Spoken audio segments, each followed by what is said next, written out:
नमस्ते प्यारे बच्चों। तो आप लोगों को स्कूल में ये जो दो एड ग्रेड अभ्यास पुस्तिकाएं दी गई हैं, इन एड ग्रेड अभ्यास पुस्तकों में दोनों में हमारे सभी विषय दिए गए हैं। इसमें देखिए दिया है कि विज्ञान, गणित और सामाजिक विज्ञान। तो ये हमारे इसमें 3 दिए गए हैं और दूसरी वाली जो एड ग्रेड है उसमें हमारे 3 विषय दिए गए, हिंदी, अंग्रेजी और संस्कृत।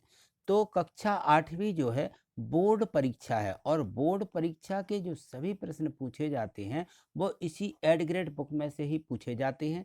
इसलिए इसको अच्छे से समझ कर के भरिएगा और इसकी तैयारी इसी में से करिए। तो यहाँ आज हम देखेंगे इसकी सामाजिक विज्ञान।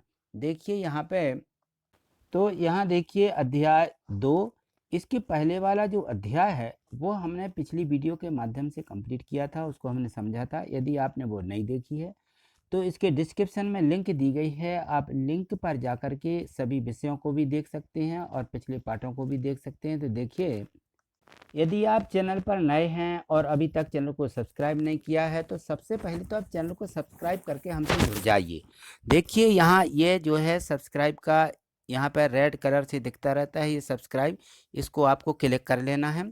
और यहाँ देखें तो ये वीडियो लाइक करने का ये सिंबल चिन्ह बना रहता है, तो प्रत्येक वीडियो को लाइक निश्चित ही करना है।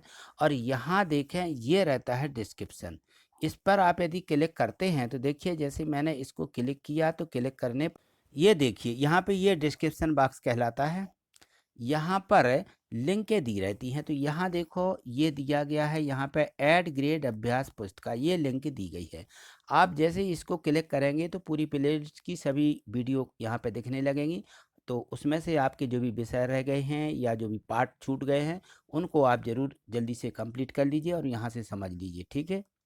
यहाँ देखिए अध्याय 2, व्यापार से साम्राज्य तक कंपनी की सत्ता स्थापित होती है। कहाँ से? व्यापार से पूरा साम्राज्य तक कंपनी की सत्ता रहती है, यहीं से स्थापित होती है।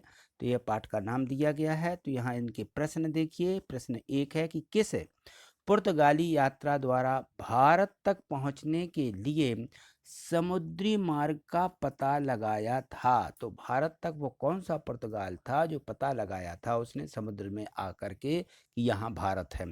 तो ये देखिए पुर्तगाल की खोज यात्री जो था उसका नाम था Vasco D gamma. Vasco D gamma ने 1948 में पहली बार भारत तक पहुंचने के लिए समुद्री मार्ग का पता लगाया था, ठीक है। तो ये कौन था? Vasco D gamma.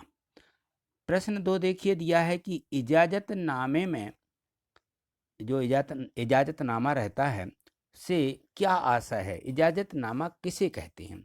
तो इजाजतनामे से आशय है कि इंग्लैंड की कोई और व्यापारिक कंपनी इस इलाके में ईस्ट इंडिया कंपनी से होड़ नहीं ले सकती है, ठीक है। ये इसका मतलब है इजाजतनामे का, ठीक। सबसे पहले इजाजत लेना पड़ती है। प्रश्न 3 दिया गया है कि बक्सर के युद्ध के क्या परिणाम हुए थे, वो यहाँ पे लिखिए।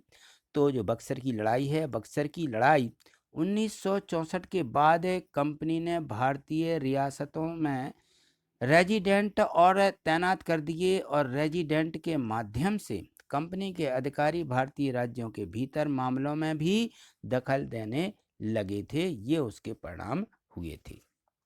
प्रश्न 4 दिया कि पानीपत की तीसरी लड़ाई क्यों महत्वपूर्ण है? तो 1761 में पानीपत की तीसरी लड़ाई में हार के बाद दिल्ली से देश का शासन चलाने का मराठों का सपना चूर चूर हो गया। उन्होंने कई राज्यों में उनको बांट दिया गया और राज्यों की बागडोर सिंधिया, होलकर जैसे अलग अलग राजवंशों के हाथों में थी। ये थी वहाँ का, यानी जो लड़ाई हुई थी उसका महत्वपूर्ण, वहाँ का लड़ाई का विशेष महत्वपूर्ण निर्णय। प्रश्न 5 देखिए कि यूरोप के बाजारों में भारत की किन किन वस्तुओं की मांग अधिक थी? तो जो यूरोप के बाजार थे वहाँ पर भारत के बने बारीक सूती कपड़े और रेशम की जबरदस्त मांग थी। इसके अलावा काली मिर्च, लौंग, इलायची, दालचीनी की भी जबरदस्त मांग रहती थी। कहाँ पर? यूरोप के बाजारों में, ठीक। प्रश्न 6 देखिए, दिया है कि सहायक संधि की शर्तें क्या थीं। तो जो रियासत इस बंदोबस्त को मान लेती थी, उसे अपनी स्वतंत्र सेना रखने का अधिकार नहीं रहता था। उसे कंपनी की तरफ से सुरक्षा मिलती थी और सहायक सेना के रखरखाव के लिए वह कंपनी को पैसा देती थी। अगर भारतीय शासक रकम अदा करने में चूक जाते थे, तो जुर्माना के तौर पर उनका इलाका कंपनी अपने कब्जे में कर लेती थी। यदि कोई मान लीजिए पैसा देने में चूक गया, है ना, तो फिर वो अपने कब्जे में पूरी कंपनी को कर लेते थे। ठीक, चलिए आगे देखिए। प्रश्न 7 दिया है कि वारेन हेस्टिंग्स द्वारा न्याय व्यवस्था में क्या क्या सुधार किए गए थे, लिखिए। तो यहाँ देखिए, जो वारेन हेस्टिंग थे, उनके द्वारा कई प्रशासकीय सुधार किए गए। जैसे 1772 में एक नई न्याय व्यवस्था स्थापित की गई। इस व्यवस्था में प्रावधान किया गया कि हर जिले में 2 अदालतें होनी चाहिए और फौजीदारी अदालत और दीवानी अदालत, इस प्रकार से 2 अदालतें अलग अलग वहाँ पर रखी गई थी। प्रश्न 8 दिया है कि प्लासी युद्ध के क्या कारण थे। तो प्लासी जो युद्ध हुआ है, उसका मेन कारण यह था कि 1756 में अली वर्दी खान की मृत्यु के बाद वो सिराजुद्दौला बंगाल के नवाब बने और कंपनी को सिराजुद्दौला की ताकत से काफ़ी भय था। इसलिए सिराजुद्दौला की जगह कंपनी एक ऐसा कठपुतली नवाब चाहती थी जो उसे व्यापारिक रियासतें और अन्य सुविधाएं आसानी से देने में आनाकानी ना करें। तो इस प्रकार से उस युद्ध का कारण ये था। चलिए आगे देखिए। प्रश्न 9 दिया गया है कि यूरोपीय व्यापारिक कंपनियों में प्रतिस्पर्धा के क्या कारण थे। तो कंपनी को दूसरी अंग्रेज व्यापारिक कंपनियों से प्रतिस्पर्धा का कोई भय नहीं था।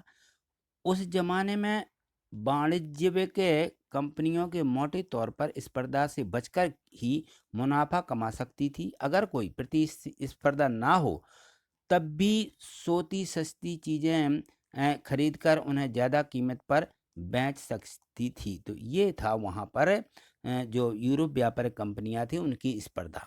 ठीक, चलिए आगे देखिए। प्रश्न 10 देखिए, लिखा है कि लॉर्ड डलहौजी की विलय नीति क्या थी। लॉर्ड डलहौजी ने एक विलय नीति बनाई। तो इसमें जो है, इस नीति से किन किन भारतीय राज्यों को अपने नियंत्रण में लिया गया। तो उन्होंने देखिए, लॉर्ड डलहौजी ने एक नीति बनाई जिसे विलय नीति का नाम दिया गया और यह सिद्धांत इस तर्क पर आधारित था कि अगर किसी शासक की मृत्यु हो जाती है और उसका कोई पुरुष वारिस नहीं है, यानी उसके बच्चे नहीं हैं, तो उसकी जो रियासत थी वो हड़प कर ली जाती थी और यानी कंपनी के भूभाग का हिस्सा पूरा उनके अंडर में आ जाता, वही बना लेते थे। और इस सिद्धांत के आधार पर एक के बाद एक कई रियासतें जैसे सतारा, सबलपुर, उदयपुर, नागपुर, झांसी अंग्रेजों के हाथ में चली गई, यहाँ की पूरी सत्ता। ठीक है, तो आज इतना ही। मिलते हैं अगली वीडियो में अगले और भी अध्यायों के साथ में। मुझे विश्वास है कि आपको ये समझ में ही आ गया होगा। यदि कहीं डाउट हो तो आप कमेंट्स ज़रूर करें और प्रत्येक वीडियो को एक लाइक ज़रूर करें। ठीक है, थैंक यू, धन्यवाद।